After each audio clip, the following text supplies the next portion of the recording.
Good afternoon, everybody, and welcome to the review of Plus Size Misadventures in Love, Episode 8.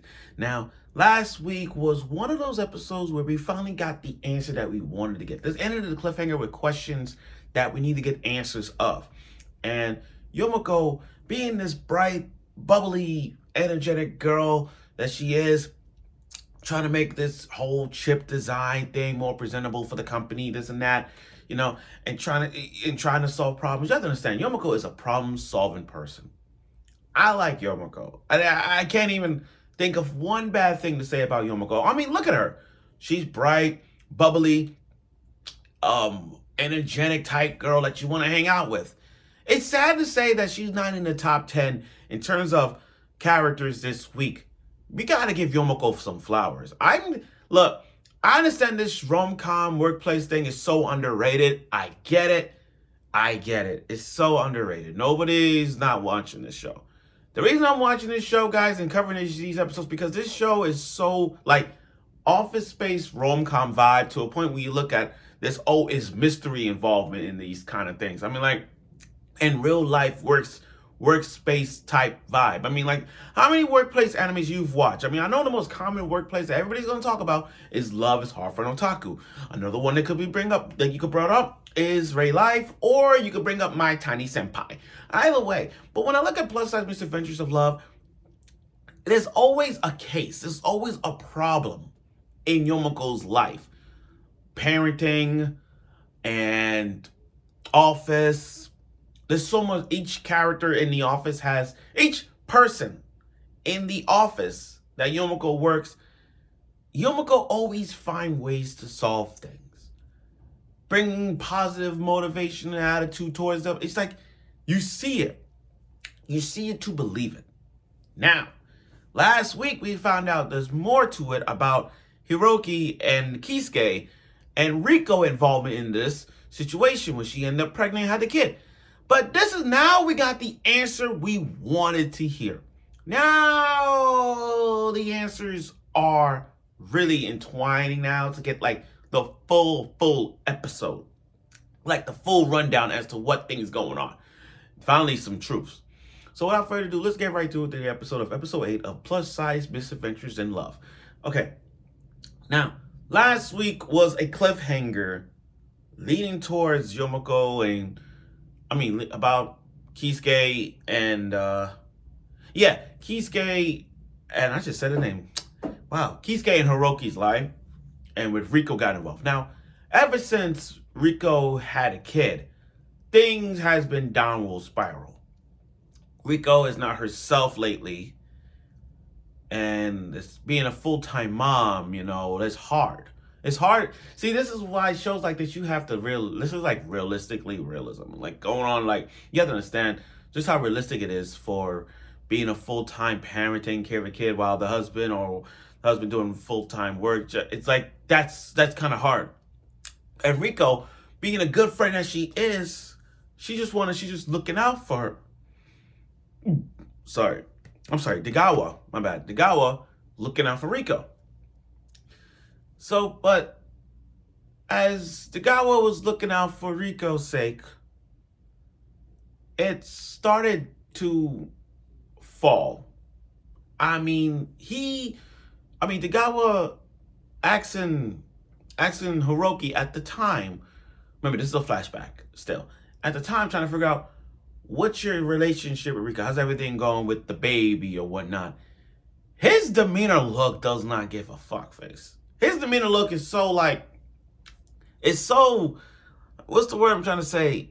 Off the wall. He's like, yeah, my kid's fine. Every time I come in, we go to separate rooms or whatnot. We stay in separate rooms. The baby has its own room. I'm like, what?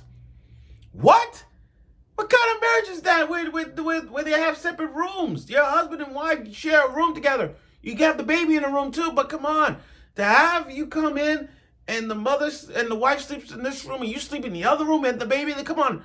What is this, Spy X Family? Lloyd, Anya, and your Lloyd and Anya just separate rooms? Like, come on. Oh, well, they have a reason behind it, but come on. You guys have a kid. You guys have a baby. And you're going to leave it on the sidelines. Like, that's just fucked up. Not only that, you're sharing separate rooms for what? Now, as the guy was coming in to check on Rico, and it, she answered the phone like she answered the call like 3 times, didn't even answer until when she answered, it had that eerie look. It had that eerie look when she's just like, "Hello, we're fine. I'm sorry, you can't come in. We're okay." I'm like, damn, the eeriness that Rico was having over the on the speaker, it was just so like, damn, it's so depressing there. I don't know what is wrong. Like, it gave you that answer. So much so that as she was leaving, she saw Kisuke walking in. And it's like, oh, you okay with that? Until a point, like, don't talk to me because you're going to see her. And when she spoke to Hiroki, he's like, yeah, I already know. Don't get involved in our business. I'm like, what what? And since then, she has not get involved in their business. She has not get involved in this business. And leave it to Yumeko to solve another problem. Yumeko always put on that red cape and pretend she's Superman, and she's better than Superman. Always have the red cape on and trying to solve problems. Because she put the answer right there in her hand. She's like, wait a minute. She doesn't have, it's not like they're having an affair. They didn't bring up an affair going on. She's just Kisuke's just looking out for Rico's sake. Okay. Then the whole elevatorness going on between Kisuke and Yumeko, please, that was romantic. Oh man, I'm not gonna lie, that was kind of romantic. He was gripping on her arm, all that stuff, got a little closer. But please, for the love of God, please, don't let nothing bad happen to Yumeko. Please. Kisuke, I swear if you do something to her, I'm gonna go to your office and punch you in the face. Please, don't upset Yumeko. Do not upset her. Don't do it. But Yumeko look.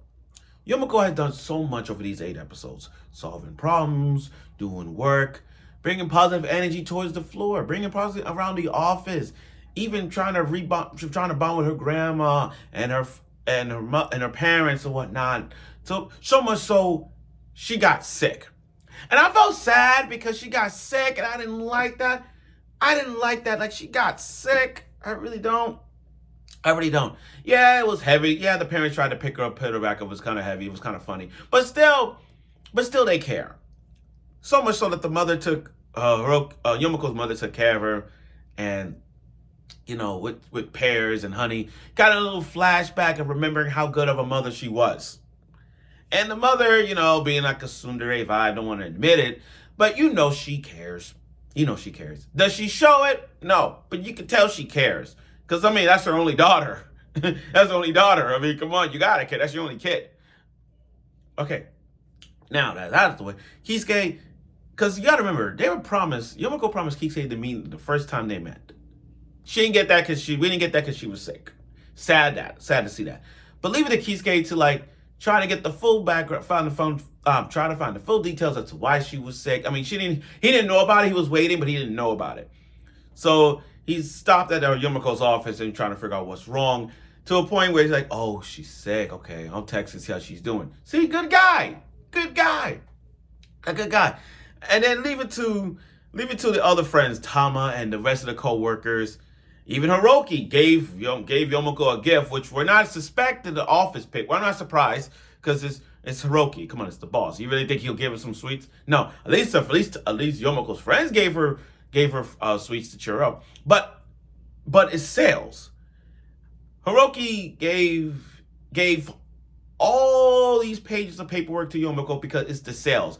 In terms of who's sponsoring the chips, what company would want to get the chips going, all that stuff. So her chip idea and the chip design, kind of like a big hit, to a point which marketing value / sales is going to give us what we want to increase business. So Yumeko did something good. And yeah, we get to see her feeling better, the temperature drop and whatnot. Feeling good. Until that end came in, where a detective, once again, and his assistant is talking to Kisuke. Yo, Yumeko is going to be the savior of this show. Listen, she is the savior of this show. She's going to put on this red cape on, be like Super Yumeko and literally solve problems because she already solved problems already. She's gonna solve this family drama that Kisuke is having right now. She's gonna find a way to bring the family together. Even Nagawa. She's gonna bring Nagawa and the family back together. And I hope, and now look, we're on episode 8. That one probably already got the conclusion. I'm still trying to figure out who pushed her down the fucking stairs. I'm still trying to figure out what. We need a story. We need to find out why someone will push her down. We haven't got that answer yet. We need more of Yomoko's backstory being depressed. We got, like, don't get me wrong, we did see a few backstories of Yomoko's being depressed state or not. But I want to know about her full episode, about her, and I need to find out what or who pushed her down the stairs. Like Rico, Nagawa. We need answers, man. We need freaking answers of who pushed Yomeko. We need freaking answers. And I hope by these episodes we could get some answers about Yomoko's life. We need some freaking answers. But again, talk about the truth. We got some truths of this episode with Rico, Nagawa's backstory, and Hiroki and Kisuke. But also, it's sad. It was sad to see Yomeko sick. It was really sad. It was. Brave enough as she is, I hate it when she was sick. I hate it. But I can't, but it's like, when you overwork yourself and all that, I get it. I was once that too. We all been there. But yeah. But I hope we get more answers to this. So I look forward for next week's episode of this show. Let's see if we get some answers or something out of it. And I'll see you soon.